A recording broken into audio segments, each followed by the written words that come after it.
Hey everybody, how's it going? And welcome to the 18th Weird News Report. Very exciting. Also very exciting. This is the 1 year anniversary of Weird News Report. Just about. It was like a few days ago, but like close enough, right? So that's very exciting. Little weird that there's only like 18 episodes of a thing that I originally intended to be weekly. Dropped the ball a little bit on that one, but you know what? We're still going. And we're still here, so I consider that a win in my book. But anyways, let's just get started with our first weird news story, which is about this guy who has gone on an all-beer diet for Lent. He's drinking nothing but beer for 40 days. All his calories are going to come from beer. It's already Lent started a few weeks ago, so he's doing this right now. He's probably drinking beer as we speak. Incredible. I remember we actually covered this story last year because this is his 4th year doing this. And I said last year that I was inspired by this guy and that for Lent to this year that I was going to give up water and I was just going to eat foods that had like a lot of water in it, like watermelon and like stuff like that. It's in the name. And you know what? I have been doing that for the past couple weeks. I haven't drinking any water, and I feel great.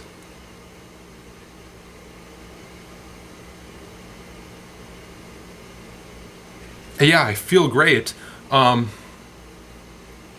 I've been thinking a lot about it. And I think for next year, you always hear about climate change, right? We're putting out too much carbon dioxide. So I think for next year for Lent, I'm going to give up breathing for 40 days, try to keep in that carbon dioxide and really help the environment.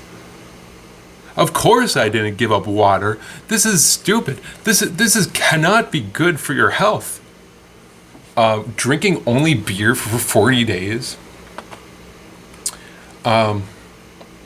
He says that he consulted a doctor before he decided to do this, and his doctor said, and I quote, "You're an idiot if you do this." But to his credit, in 2020, he lost 50 pounds, so he has lost a lot of weight.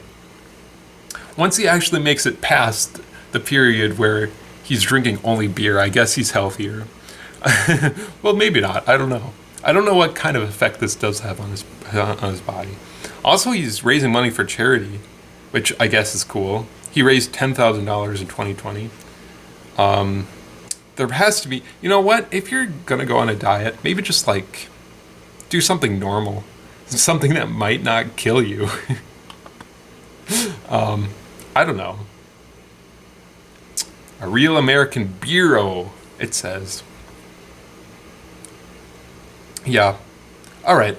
Let's move on to our next story, I think. This is actually a follow-up from last week. Remember how there was that anti-abortion activist who like obstructed like a reproductive health center with like her and a few of her like friends or whatever. And as a result, like police found like they entered her home because like obstructing a reproductive health center is illegal. So I guess they entered her home to like because of that. I think I get the impression that that's what happened. And the police ended up finding 5 fetuses in her basement. I do have a little bit of an update about that.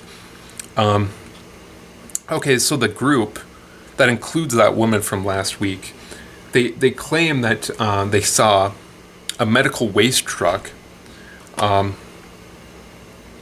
there was a truck from a medical waste company from Curtis Bay Medical Waste Services outside Washington Surgery Clinic, which performs medical procedures such as abortions. And the woman approached this truck and they asked the driver, like, what's in that box? This is according to the women, okay? So I like you to keep this in mind that this might not be true. the woman approached this driver of this truck and were like, "What's in the box in the back of your truck?" And apparently he told them there was just like fetuses in the back of the box. And the women were like, "Oh, can we take that box of fetuses?" And the driver, it says, quote, "The driver thought about it for a second, and he said, okay." And that's the story that the women said what happened. And apparently they took the fetuses. They said the box contained 115 fetuses. How big is this box? Or is a fetus just really small? I don't know. But apparently they buried 110 of the fetuses, and they kept 5 of the fetuses in this random woman's, well, not the random woman's, in one of the activists' basement. They just kept these 5 fetuses. But that can't be what happened. Surely the driver of a medical waste truck can't just give away medical waste to anybody who wants it. Surely he's going to get in trouble at least. Also, Curtis Bay Medical Waste Services said that they do not transport fetal remains and denied that the package was handed over to the anti-abortion group. That's a kind of a big wrench in the plan. So where the hell did they get these fetuses? Did they just break into the center and just I have no idea. I have no idea where they would have gotten these fetuses. Because they're obviously lying. If it's true that the medical waste truck that they claim they got the fetuses from doesn't even transport fetuses. It's still confusing. This is supposed to be a clarifying story, and yet I'm more confused than I was originally. Which literally last week it was just we had no information. We just knew that this random woman had 5 fetuses in her basement. Anyways, I think that's enough madness from the story. It's very, very strange. Don't steal fetuses. It's a very weird thing to do. And don't block reproductive health centers because that's illegal. Anyways, moving on to our next story, which is about this fox. This was a few days ago. This fox was just going around Washington D.C. and biting random people. Yeah, there's a fox that bit 9 people around Capitol Hill, including a congressman, Representative Amy Barra from California, who actually fended off the fox with his umbrella. There was a reporter from Politico. There was a reporter from Punchbowl News. I don't know what that is. That they're all bitten by this fox. Eventually, this fox was captured, and apparently it was euthanized. Euthanized? It was euthanized, and they found that the fox did have rabies, which makes sense. Which is very scary, by the way. Rabies is a very scary disease. Apparently, if you don't get the vaccine before symptoms appear, rabies is almost 100% fatal. There have only been in the thousands or millions of cases of rabies that in history, there's only been a few people that have survived rabies after developing symptoms. It's something like 10 people, or I don't know the exact number, but it's something super small like that. So yeah, all of these people presumably have been vaccinated with the rabies vaccine after being bit by this fox. It's sad, rabies is very sad. And it said all of it's it was like a female fox that had a bunch of babies They had to euthanize all the babies because they might have rabies. That's really sad. I'm not entirely convinced that foxes are a real animal. I don't think I've ever seen a fox. Like, maybe... I just don't remember ever seeing a fox before. And they just kind of seem weird to me. Sorry. Not convinced it's a real animal. And you know what? This is a article that came out a few days after the fox incidents. Joe Biden apparently commented on the issue. He said that fox was one of the most destructive forces in the United States. There you go. Spreading rabies around. Wait, a new book claims that the president had called fox one of the most destructive forces in the United States. Yeah, spreading rabies around, biting people, being aggressive. I don't know. I don't know if that's the most destructive forces in the United States, though. Sorry, Joe Biden. But I disagree with you there. Police, Michigan. Okay, we're going to start over. Michigan police. Okay, Michigan police investigates theft of Sasquatch lawn ornament. This happened in Park Township, Michigan. There is a 7-foot-tall metal Sasquatch lawn ornament from a home from a home in southern Michigan. The item crafted was from sheet metal, was stolen from a home in St. Joseph County's Park Township on or after March 22nd, Michigan police said. I can't read. I never learned how to read. Sorry. A white panel van with dark driver and passenger side windows was observed to park in the area on March 22nd. Police said, sketchy and suspicious. Why would you steal a 7 feet tall lawn ornament? That is ridiculous. Why would you even want that? You can't sell it because it'd be too conspicuous. Oh, has anybody seen my 7 foot tall metal like, who would want to buy it? And why would you want to just have it? Where would you even put it? There's so many questions. There's so many better things that you can steal. Like, I don't know. So many easier, so many more easier things to steal, I think. And some things that you can actually, like, sell for money, right? Very, very, very, very striking. God, I can't talk at all. Something about this article has screwed me up. I need to move on. There's a woman in where does it say? She was in Los Angeles. She was purchasing a lotto ticket last November. So this was like last year, I guess. She had put $40 into a lottery ticket vending machine at a supermarket when some person accidentally bumped her, and she accidentally, like, pressed the wrong button. She accidentally bought a ticket that was, like, more expensive than what she had meant to buy. She meant to buy a cheaper ticket, but because this person, like, bumped into her, she accidentally bought a $30 ticket. I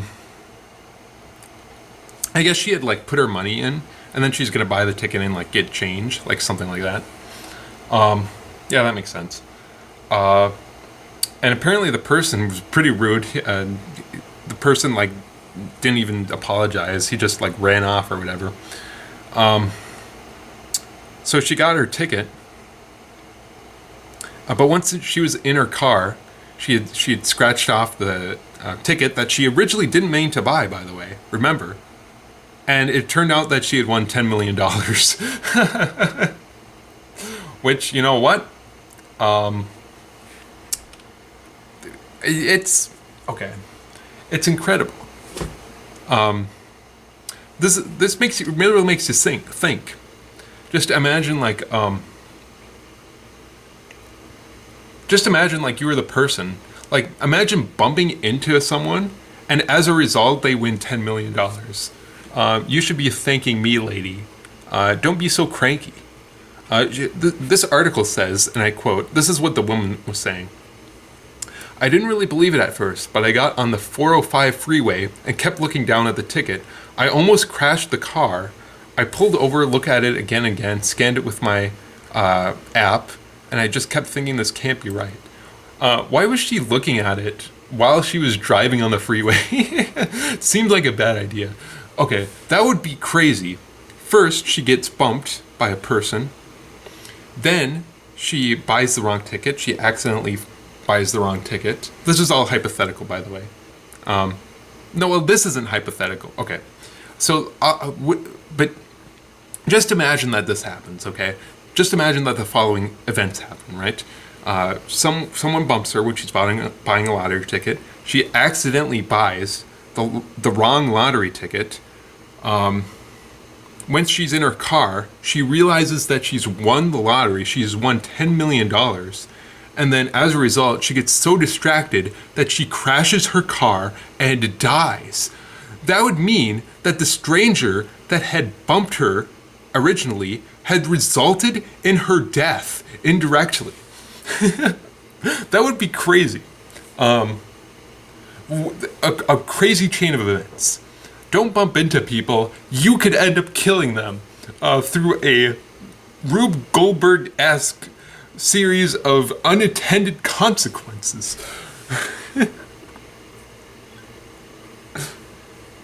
Anyways, let's move on to our next story, which is about this old man. I assume it's an old man because he was carrying a cane, but apparently he's trying to board a plane, and the TSA somehow found that his cane had a huge sword hidden within it. This article says it's not uncommon for blades to be concealed in seemingly ordinary objects.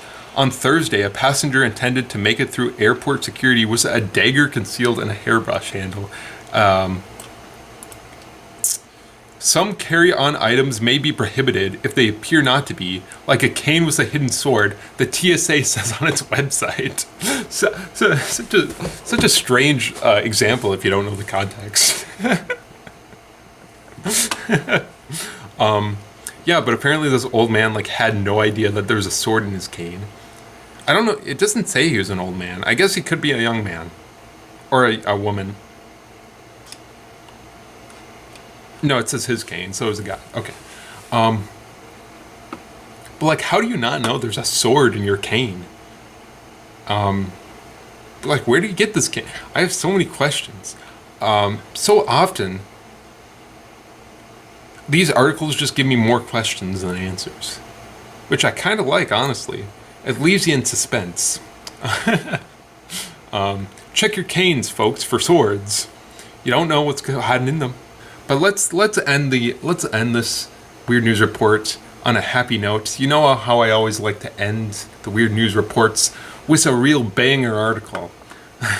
Minnesota woman collects 19,827 cow-related items in museum. You know, this woman doesn't live that far away from me. I'll put it on my bucket list to visit this lady's museum. And it's a world record, they say, a Guinness World Record. Actually, it was they said it was a world record back in 2015 when her collection numbered 15,144 cow-related items. I have pulled up a few images of this woman's museum. Ruth Klossner is her name. She lives in, where does she live?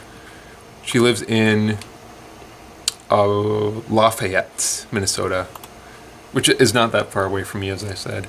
Look at this woman's love of cows. It is incredible. She looks happy. Now this is the American dream. It's doing all these weird niche passions, right? It's following all these weird niche passions. I think that's the true American dream.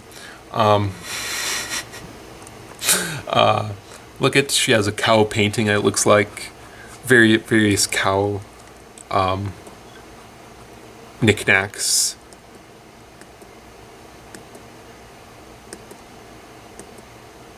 I don't know. I'm kind of scared of cows. I'm pretty sure a cow could kill you if it wanted to. But you know what? That just makes me happy that this woman's so passionate about her cows. But unfortunately, that is the last article. Although I could look at cows all day, but I'd rather just end this.